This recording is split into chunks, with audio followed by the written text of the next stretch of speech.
Hello दोस्तों, मोहनदास करमचंद गांधी, इस नाम को तो आप पहचानते ही होंगे। भले ही ये नाम हमारे देश के हर एक हिस्से में ना पहुंचा हो, लेकिन महात्मा गांधी या बापूजी, इस नाम से तो पूरी दुनिया वाकिफ़ है। हमारे देश का हर एक हिस्सा, हर एक कोना इस नाम से वाकिफ़ है। महात्मा गांधी जी, जिन्होंने हमारे देश की स्वतंत्रता के लिए एक अहम हिस्सा निभाया है, उन्होंने लोगों का नेतृत्व किया है और अपने सत्याग्रह से लोगों का मन मोह लिया है। दोस्तों, आज के इस वीडियो में मैं गांधी जी के ही बारे में कुछ अनसुनी बातें आपको बताना चाहूँगा, जो शायद आपको पता नहीं होगी, उनके जीवन के बारे में, उनके जीवन के शुरुआती दिनों के बारे में। नमस्कार दोस्तों, मैं हूं निखिल, स्वागत करता हूं आपका अपना थॉट चैनल में। दोस्तों, किताबों की दुनिया में मेरे साथ जुड़ने के लिए कृपया मेरे चैनल को सब्सक्राइब कीजिए और मुझे सपोर्ट कीजिए, जो बिल्कुल फ्री है। उत्तमचंद गांधी, ये महात्मा गांधी जी के दादाजी हैं, जो काठियावाड़ राज्यों के प्रधानमंत्री थे, यानी दीवान थे। लेकिन कुछ राजनीतिक कारणों की वजह से उनको काठियावाड़ राज्यों से पोरबंदर शिफ्ट होना पड़ा, पोरबंदर जाना पड़ा। पोरबंदर में उनके बाद उनके पुत्र काबा गांधी वहाँ के प्रधानमंत्री बने, वहाँ के दीवान बने। काबा गांधी, जिनका नाम करमचंद गांधी है, जो महात्मा गांधी जी के पिताजी हैं।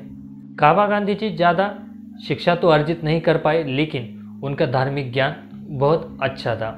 महात्मा गांधी जी अपने पिता करमचंद गांधी की चौथी पत्नी पुतलाबाई के सबसे छोटे पुत्र हैं। गांधी जी का जन्म 2 अक्टूबर 1969 में हुआ था, पोरबंदर में ही, और पोरबंदर में ही उनका बचपन भी बीता है। बाद में काबा गांधी राजकोट रवाना हुए, राजकोट रहने के लिए प्रस्थान किए, जहां पर उनका राजस्थान के स्थानिक न्यायालय में वे एक सदस्य बने, जिस वजह से महात्मा गांधी जी की जो प्राइमरी शिक्षा की शुरुआत जो है राजकोट में ही हुई थी।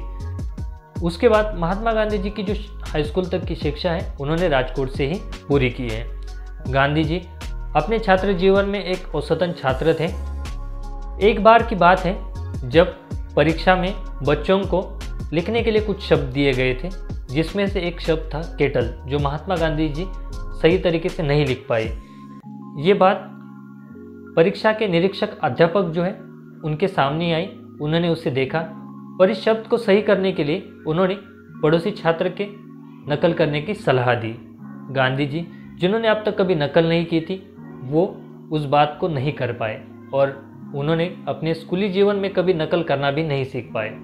ये बात के बावजूद भी उनका अपने अध्यापक के प्रति कभी आदर कम नहीं हुआ, या फिर उन्होंने कभी उनका अनादर भी नहीं किया। बचपन के दिनों में ही उन्होंने श्रवण की पितृभक्ति की किताब पढ़ी थी अपने पिताजी के कहने पर, और साथ ही में उन्होंने एक नाटक भी देखा था, उसका नाम था राजा हरिश्चंद्र। इन दोनों का उनके जीवन पर काफ़ी असर पड़ा और राजा हरिश्चंद्र का नाटक देखने के बाद वे सत्यवादी बनने के लिए प्रोत्साहित भी हुए।